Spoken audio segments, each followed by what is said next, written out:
Dear students, Assalamu alaikum. We are starting a series of program for you that is going to help you in the process of understanding of biological concept at the BS level programs as a audio visual aids. We all begin life when a single sperm unite with a single egg.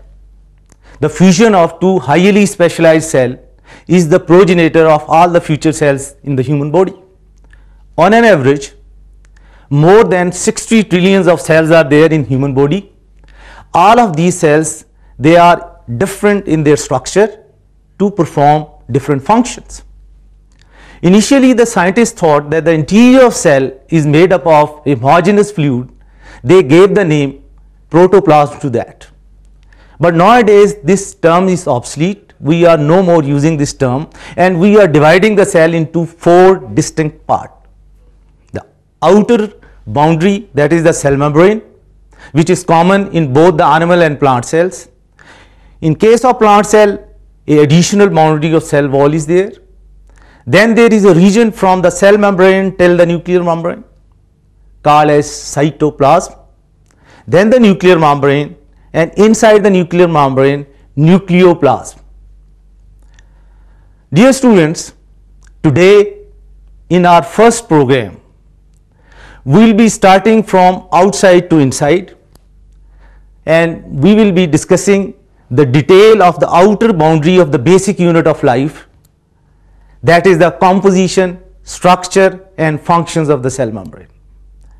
So starting with the details of cell membrane. A cell membrane is also known as a plasma membrane. It controls the exchange of material such as nutrient and wastes between cell and their environment.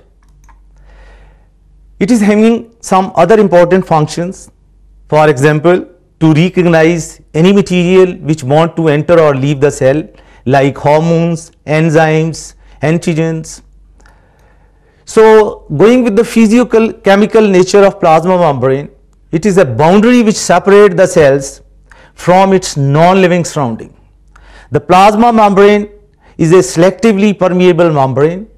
It allows some substances to cross it more easily than others. To understand the function of anything in biology, you must first study the composition and structure first. Going with the composition of cell membrane, so cell membrane is made up of organic compounds. The commonest compound which is there in the structure of cell membrane, that is the protein, on an average 52%, phospholipid 27%, cholesterol 13%, carbohydrate 8%. So these are the compounds which are going to make our outer boundary of the basic unit of life, and you can consider the cell as a bag in which chemistry of life is allowed to occur, separated from this very thin external membrane which is going to control the traffic in and out. Going to look at the different theories of the structure of cell membrane. Cell membrane is said to be made up of phospholipids. These are the most abundant compounds. Phospholipids are the molecules which contain hydrophobic and hydrophilic region. The fluid mosaic model states that a membrane is a fluid structure with a mosaic of various proteins embedded in that. So there were two famous theories. One, that was the Davison and Danieli theory put forward in 1935. Another is the Singer and Nicholson theory which was put forward in 1972. And we have gone with the study of these, you can say, the details of structure of cell membrane with a freeze fracture technique. And what the freeze fracture studies are there. So a cell is embedded in a block and it is being freezed. After that, with the help of knife, we are going to split the cell membrane in the form like that one layer is there on the upper side, another layer is there in the middle side. So we are able to locate the sites of these proteins which are embedded in that. Davison and Danieli, they almost worked 5 years of their life on the study of structure of cell membrane.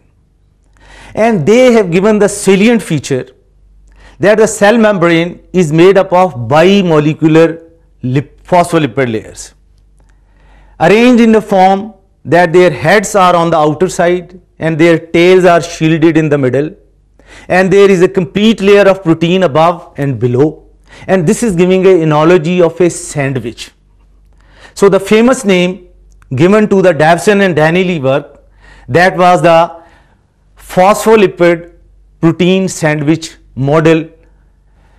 Later on, the Singer and Nicholson, they worked under the electron microscope.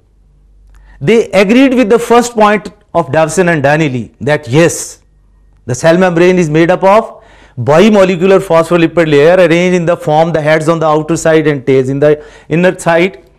But they disagreed with the second point. That is, the proteins are not going to make a continuous layer above and below. But once they observed that the proteins are dotted here and there in an irregular form, like a pattern of chips on the floor, and this irregular arrangement is called as mosaic arrangement. And they also noted that the bimolecular phospholipid layer is moving like a jelly. So they use the word fluid mosaic model for the structure of cell membrane, which is latest accepted model with slight modifications. So this was the model which was put forward by Davison and Danieli in both of these above two diagrams, that these are the bimolecular phospholipid layer and the proteins are going to make a continuous layer above and below with certain channels which are there inside for the passage of various substances. So this is giving the analogy of a sandwich. That is a piece of bread below, a piece of bread above, and in the middle this is the butter, margarine, or whatever you want to have. But the Singer and Nicholson, they disagreed with the second point, that these proteins which were making a continuous layer here, they are dotted here and there in a irregular form mosaic pattern. So this is the latest accepted model with the slight modification, the role of the carbohydrates, cholesterol and other compounds. So we will be just discussing in detail in our upcoming discussion with all of these. So first, going with the fluidity of membrane, the phospholipid in the plasma membrane, so they can move within their bilayer. Most of the lipids and some proteins, they can also drift laterally. Sometimes these are very rare flip-flop transfer movements of these are also there. So if we are going to look at a phospholipid molecule, which is the main, you can say the fabric of the cell membrane. So a phospholipid molecule is having a head and the two tails are there. The head is hydrophilic in nature. Hydrophilic mean water liking, water loving, water attracting. So this head is attracted towards the water molecules and it is called as polar. While these tails, they are hydrophobic, water fearing, water repelling, water hating. They are not attracted to the water and they are called as non-polar. Why the head is polar? This is the phosphate molecule in the head of the phospholipid molecules, and these phosphate, they are having these negative charges. And the lower level, all of you must have studied that the water is dipolar or bipolar in nature. So water is going to attract these, the hydrogen of water which is having a partial positive charge, that is going to attract these phosphates, making the head of phospholipid molecule as bipolar or dipolars. So phospholipids, they are going to make a bilayers, two layers of phospholipids with the hydrophobic tail protected inside by the hydrophilic heads. So why it is so? Basically, if we are going to look inside a cell, what is inside the cell? The cytoplasm. 90% of that is just water. What is there outside the cell? Extracellular fluid, also called as tissue fluid, interstitial fluid. 90% of that is also water. So inside of the cell is water, outside of the cell is water. So God has given us the main fabric, the main structure of the cell membrane in the form like that, that the heads which are hydrophilic in nature of both of these layers. So they are there inside and outside, while the tail, they are shielded in the middle away from the water molecules. So looking at the further details of that, if we are going to dissolve phospholipid or oil in water, let's say this blue color is going to show the level of water. So you must have observed, if you are going to place oil in water, the oil is going to stay at the top of water. Why it is so? Because these are the heads of these lipid molecules. They are hydrophilic, so they are going to dissolve in water. While the tails, they are hydrophobic. They remain outside the water, going to give us a layer of oil or lipid at the surface of water. If you are going to shake this oil in water, and this shaking is going to lead the formation of these spherical structure, the lipid is becoming soluble, it is being dissolved in water in the form like that these small spherical bodies, these are the hemming heads on the outer sides, and tails are shielded in the middle out of away from the water molecules. Similarly, so once these are being pressed, so this is going to give us this bilayer. Because outside the cell, this is the water, let's say if this is the external surface, so heads are there arranging on the outer side, and this is the inner side, let's say, so the heads are arranging on the inner side towards water, and in the middle these are the hydrophobic hydrocarbon tails of phospholipid molecules. Again, going to look here, so these are the, let's say this is the external surface of the cell, this is the internal surface of the cell, so these are the heads on the outer side, and tails of both of these layers, they are there in the middle. Looking at the mobility, that why it is called as fluid.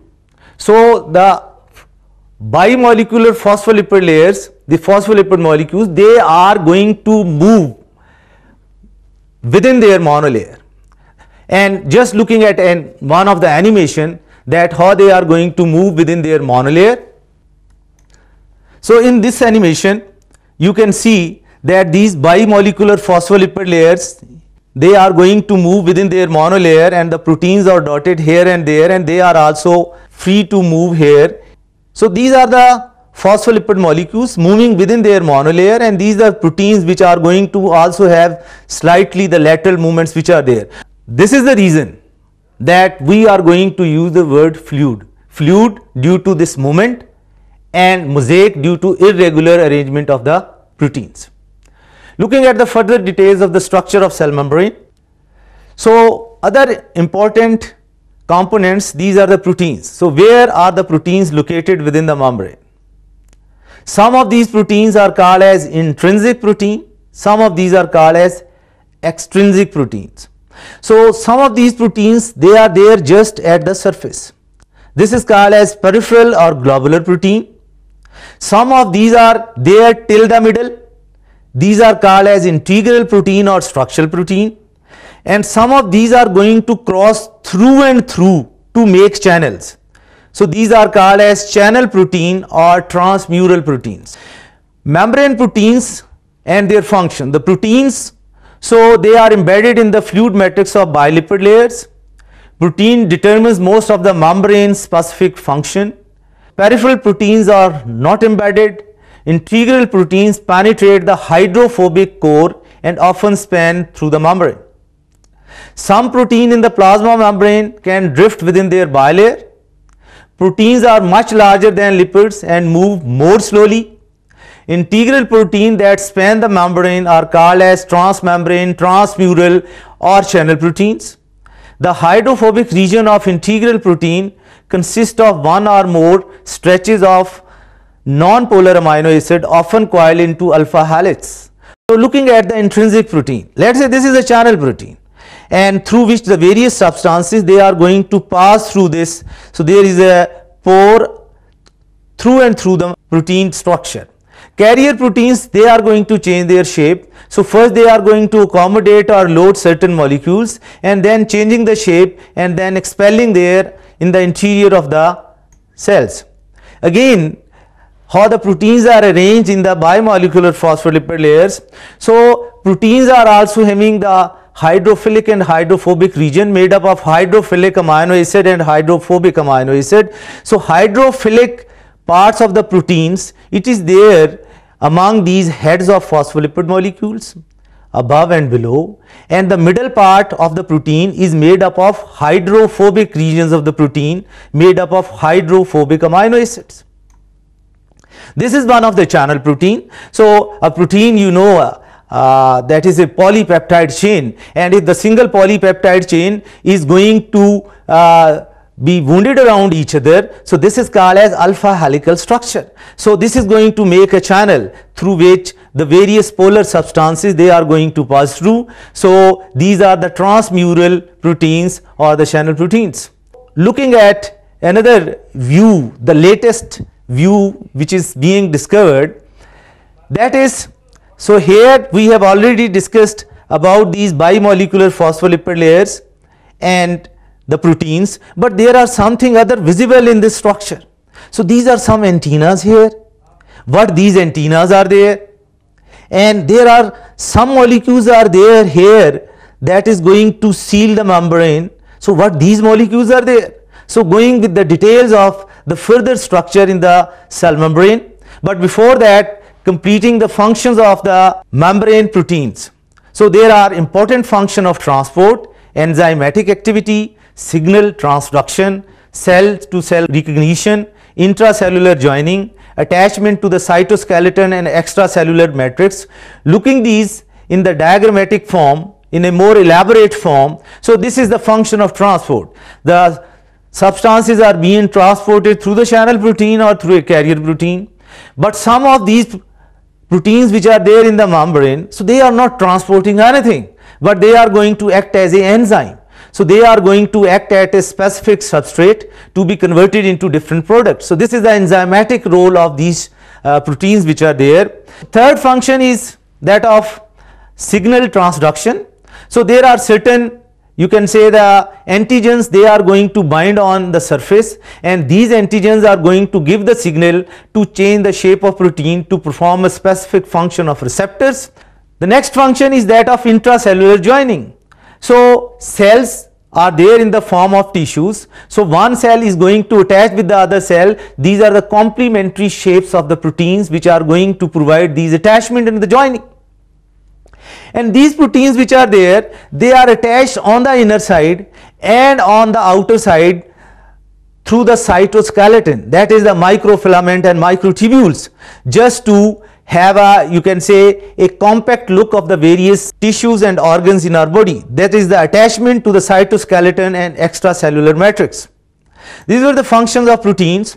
So the channel proteins which are there, they are going, some of the channel proteins, they are going to act as a uniport. Uniport is going to allow only one variety of the solute particle. Symports, these are the proteins which are going to allow the two substances to pass through. Antiports are also going to allow the two substances pass through, but the direction is different. Both of these are called as co-transport channel. In case of symported, the two molecules, two substances, they are going to move in the same direction. While in case of antiport, so one substance is going to move in one direction, other is going to move in opposite direction. So these are called as antiport. Going with the role of other component in the structure of cell membrane, the other component we have gone, these were the carbohydrates. So carbohydrates are either attached with the protein to form glycoprotein, or they are attached with the head of the phospholipid molecules to form glycolipids, and they are going to perform a very, very vital role of recognition. If anything want to enter or anything want to leave, so there are guards on the gate. These are going to act as a guards on the gate. First they will be asking identity, who you are to enter. So there, it may be an enzyme, it may be a hormone, it may be an antibody, it may be an antigen. Then they are going to decide, allowed to enter, not allowed to enter. So looking at what the glycoprotein and glycolipids are there. So role of membrane carbohydrate is mainly in the cell recognition. Cell recognize each other by binding to the surface molecule, often the carbohydrates on the plasma protein. Membrane carbohydrates may be covalently bonded to the lipids forming glycolipids, or more commonly to the protein forming glycoproteins. So looking at the structure of glycoproteins and glycolipids. So here this is the protein molecules, a polypeptide chain, and that is going to attach with this sugar molecule to form glycoproteins. And here in this case, this is a fatty acid, this is the glycerol molecule, and with these glycerol molecules, these are the carbohydrates which are attached to form glycolipids. So both of these glycoproteins and glycolipids, so these are there in these antennas. So this is a toxin, it is going to bind with this receptor of glycoprotein and glycolipids, and then decided not allowed to enter. This is toxic. This is a virus which want to enter. So again, receptors are going to detect this is a virus, this is a bacterium, this is the cell, another cell is being recognized that it is the body cell or some foreign cell is there. So this functions of recognition that owes its importance due to the cell receptor made up of glycoproteins and glycolipids.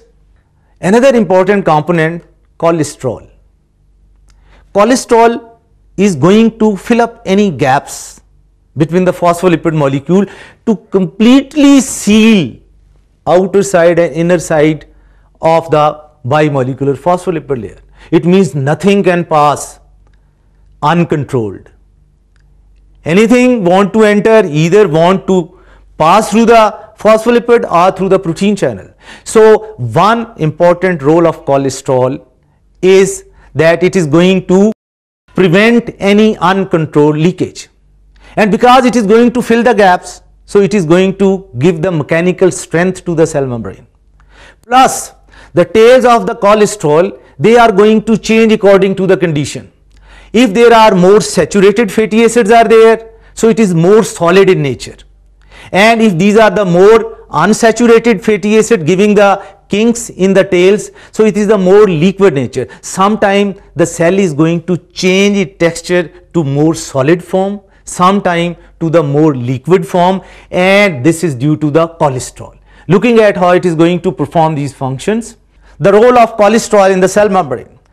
These are the cholesterol molecules, and these cholesterol molecules are going to fit within these phospholipid molecules, and they are going to maintain the fluidity of the membrane. Fluidity means more fluid nature or more solid nature. It is going to give stability, because more a continuous nature, the more stable structure will be there, and then definitely it is going to prevent uncontrolled leakage.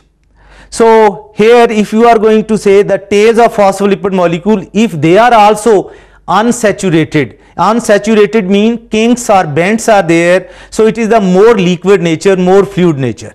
And if there is no kinks in case of saturated fatty acid, so all of these are tightly packed, so it is more viscous, more solid in nature. This was not only the structure of the membrane which is going to surround a cell, but this is the structure of all the membrane bound organelles in the cell. In our upcoming lectures, so we will be going with the details of 9 membrane bound organelles. All of these 9s, they are having exactly the same structure, performing the same function.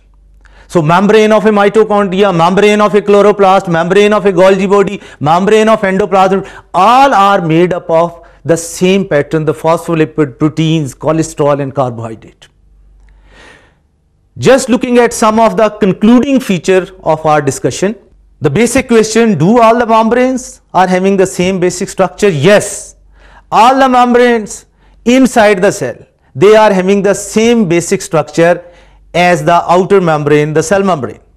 And this is the, you can say, the fluid mosaic model presented in an artistic form, that these are the bimolecular phospholipid layers arranged in the form heads on the outer and on the inner side.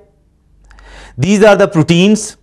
This is a protein just on the outer side. So this is the protein in the middle having no channel inside. This is the channel proteins, and these are the antennas of carbohydrates. So let's say this carbohydrate is attached where with the protein, so it is a glycoprotein, and these carbohydrates are attached to the head of lipid, so making the glycolipids. And these are the cholesterol molecule. This is a cholesterol molecule, this is a cholesterol molecule, this is a cholesterol molecule, to prevent any leakage, to prevent any you can say uncontrolled traffic which is there, and to regulate the fluidity of the cell membrane. And total thickness of the cell membrane is almost 7 nanometer. Going to conclude our discussion that cell membrane is a double layer, that is the bilayer of phospholipids which can move about by diffusion in their own monolayer. Phospholipid tails point inwards, forming a non-polar hydrophobic interior. The phospholipid heads point outwards, facing the aqueous water containing medium surrounding the membrane. Some phospholipid fatty acid tails are saturated, straight, so fit together tightly. Some are unsaturated, bent, so fit together loosely. The more unsaturated tails there are, the more fluid the membrane. The lower the temperature, the less fluid the membrane. Most protein molecules float like icebergs in the layers, that is the peripheral protein or globular protein. Some are fixed to the structure inside the cell, that is the integral protein or the structural protein, and they do not float. Some proteins are embedded in the outer layer, some in the inner layer, and some span the two layers. Hydrophobic and hydrophilic parts of protein molecule sit next to the hydrophobic and hydrophilic portion of the phospholipid membrane. This ensures the protein stay in the membrane. The membrane is on an average 7 nanometer thick. Some phospholipids have carbohydrate attached to them, forming the glycolipids. Some of the proteins have carbohydrate attached to them to form glycoprotein. Both of these are going to perform the function of recognition. And the membrane also contains the molecule of cholesterol for fluidity, for stability, and to give us the mechanical strength to the cell membrane and prevention of any leakage. Dear students, in our today's discussion, we have gone with the detail of structure of cell membrane. In our next program, we will be looking at the methods of entry and exit through the cell membrane. If anything wants to enter or anything wants to leave the cell, so there are 8 methods available. 4 of these, they are called as passive methods, which are not going to require energy, and 4 of these are the active methods which are going to require energy. So inshallah, in the next program we will be discussing with the details of these methods of entry and exit through the cell membrane. Till that time, Allah Hafiz. Thank you.